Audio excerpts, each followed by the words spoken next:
Oh, fuck, is that all it is?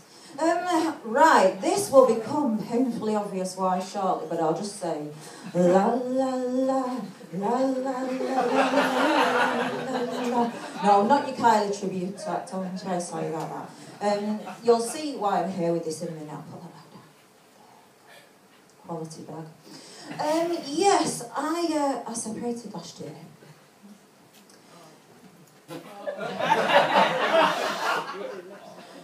Yeah, I'm alright actually, because obviously I wasn't that upset that I forgot to eat, so I am actually okay.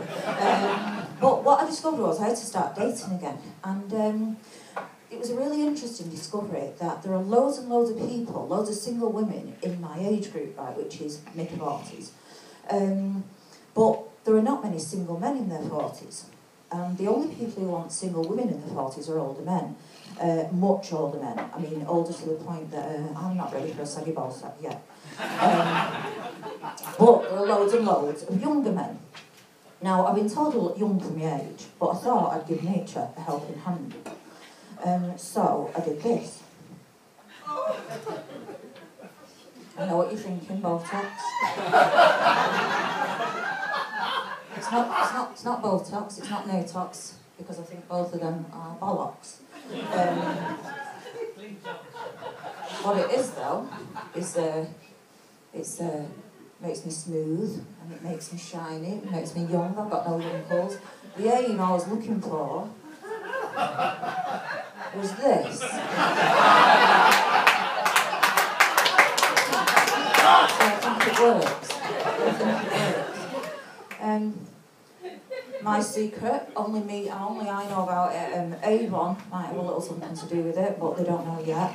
And it works on a number of levels, because if I go out with a guy and I don't like him, right, I simply bob into the toilet and I start peeling it, and I come out and I say, do you know, I've got this awful skin condition. And I don't want to flake into your soup, so I'm going to forget. And it works the other way, because I can eke out if men are shallow, because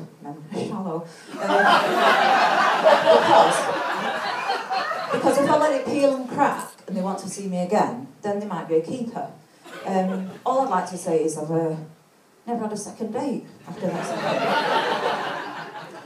So on that note, I'm just going to start doing this, which might be a bit off-putting, but I'm sorry because I can't do the rest of my act like this. So yeah, so that's what I've been doing.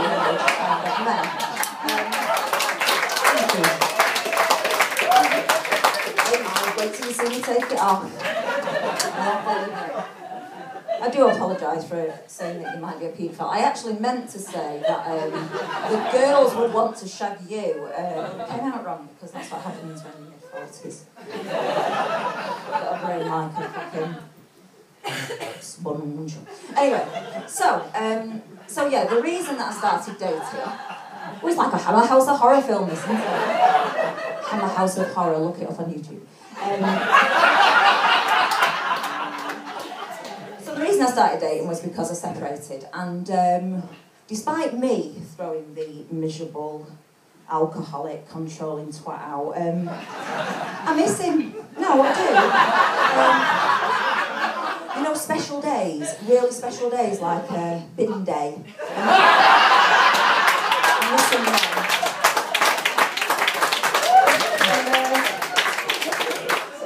No, it gets me. It does get. I might just have to leave this. Fuck it, I'll have a smooth forehead for the first time in 30 years. Certain times, like, it really gets me. So I look at that big, empty, king-size bed, and I know that when I change that on my own, it's going to get me right here. So, and it's also different at the start. You'll find this, right? I moved in with him, and I had very little. So he said to me, use anything you want, Joe, you can even use my toothbrush. Now, using someone else's toothbrush is a big deal, innit? Big deal, right? But you know what? I did. I used it to clean his toilet because it was fucking disgusting. And in the strange circle of life, right, I did just the same just before I threw him out. No. Don't worry, you won't know. I'll put it back. You won't know. And do you know what? I love coincidences. And when I moved in with him, he gave me a key, and when I chucked him out, I changed my locks, so it's great, isn't it? How can happen? It's really good, it's really good. So, I discovered that I had to start dating again. Now, I've not dated for at least 25 years, right? At least. And things have changed because technology's moved on. It's no longer tying a bit of papyrus to a pigeon and sending it off to go out with you. And people have changed, right? People tell you things really openly. There was this one guy and he said to me, I've got a pierced cock. Now, I don't know what I expected, but what I got wasn't what I expected. So it was like asking for the salt cellar, but being given the pepper grinder. There was a lot of holes, and they were all functioning, is all I can say, right? His shaft was pierced, his bellum was pierced. I thought, I can't get near that, it'd be like going down on a garden sprinkler. So I kicked him into touch. And then I did something, you young'uns might do this, sexting, right, sexting. You can't sext with autocorrect, right? There's some fucking programmer out there who's having a right laugh. So I'm there one night having a little sext session, and this guy sends me a message and he says, well, I think he meant to say, I'm horny. The text I actually got said, I'm Hornby. I thought he meant he goes like a train. Either way, I was quite happy. He less so when he said, I'm going to the shop, do you want anything? And I said, yeah, I'll have a can of cum. I swear that's not what I typed, but Mr. Watering Can did. He'd be able to do that very quickly, wouldn't he? Fill a can up. Yeah, I can't imagine what my face would be like with him. In fact, I have to be careful when I apply this, because if I get it in my hairline, it does look like dried cum. Not too much info for you. I'm sorry. Oh, look, I'm covered in it. Oh!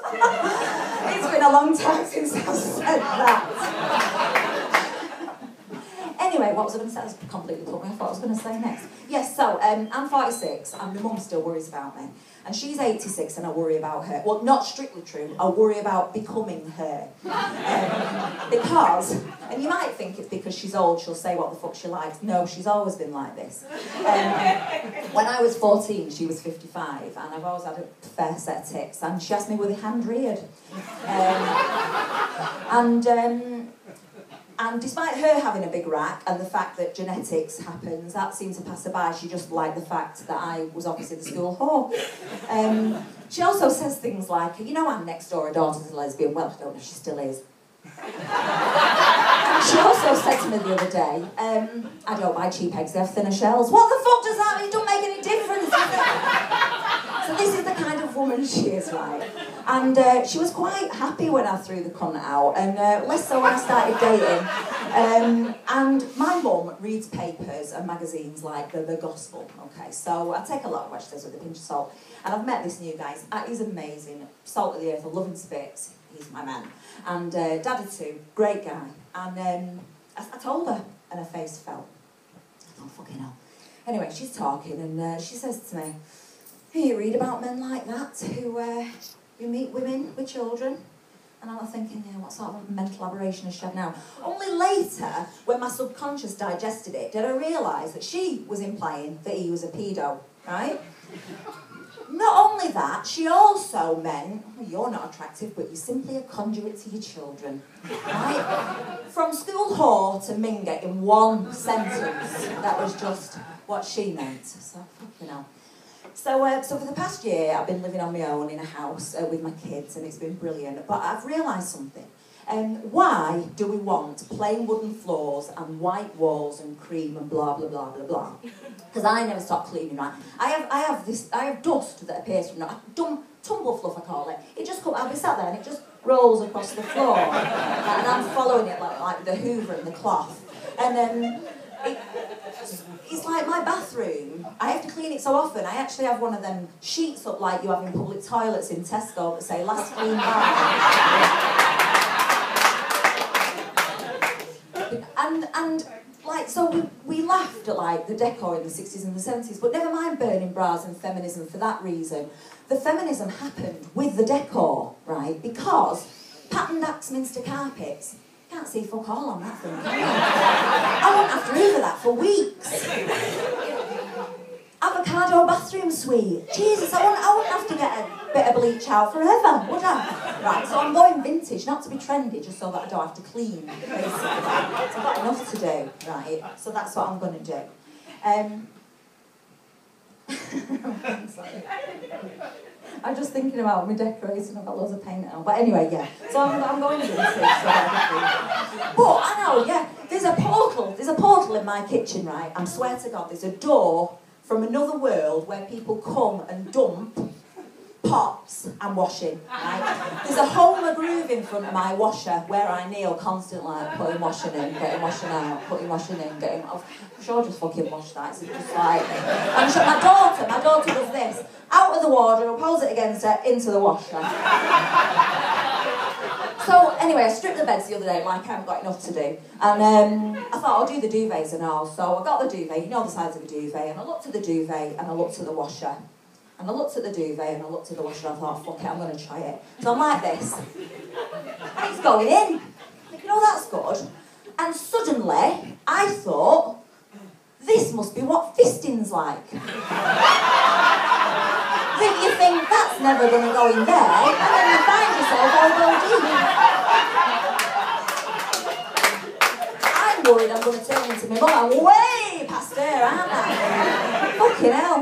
Anyway, so my kids cause a lot of mess. My kids only dump things on horizontal surfaces, right? And my kids will walk past the bin to put things by the kettle because it's shiny, right? It's 6 steps from the settee to the bin, I've counted, right? They can't do that. But I'll let them off because they're hilarious. Because genetically, my mum's fucking... I'm a bit... And they're obviously working on it because we were sat down the other day and we had some great conversations, and I've got a 12-year-old and a 9-year-old. My 12-year-old lad said to me, oh, Mum, we've been doing Judaism at school and we had to write this thing about... differences about Jews, you see. And he said, so I talked about Hanukkah, and I talked about Yom Kippur, and I said, oh, did you not mention circumcision? He went, oh no, I forgot that. At which point my 9-year-old daughter goes, Mum, can girls be? And internally I went, fucking hell, fucking hell, fucking hell, fucking hell. And she went, Jews. Oh yeah, Anyway, the other night at tea, pubic hair came up. Not in tea, that would be. Don't ask me how pubic hair came up, but we were talking about pubic hair. So Gabby, my 9-year-old girl, said to me, oh, I didn't know girls got pubes. And I said, well, why do you think Mummy tends to her lady garden? At which point my son went, who's 12, yay, a Brazilian. I'm like, fucking hell, what are they teaching you at school? So I went, a Brazilian son, what's that? And he went, you know, I'm all off. Fucking hell, I went. So I went, I didn't go, where have you learned this? I went, I think you'll find that's a Hollywood. I'm having a discussion about vaginal waxing. So, so I said, where did you learn this? And he went, oh, it was on Family Guy. He said, Quagmire was taking Peter's carpet up, and he said, shall I leave a bit? And Peter went, no, all up, and Quagmire went, yay, Brazilian. So, oh right, I thought, well, that's a better answer than anything. I had to Google it though, because I thought, I'm not being made to look a fool by my son, and I'm like, Hollywood is all off, Brazilian's a little London strip. So the thing is now, Monday, I'm either expecting social services, or a psychiatric nurse, or we can just keep what I've told you in these 4 walls. You've been a fantastic audience. I've enjoyed it.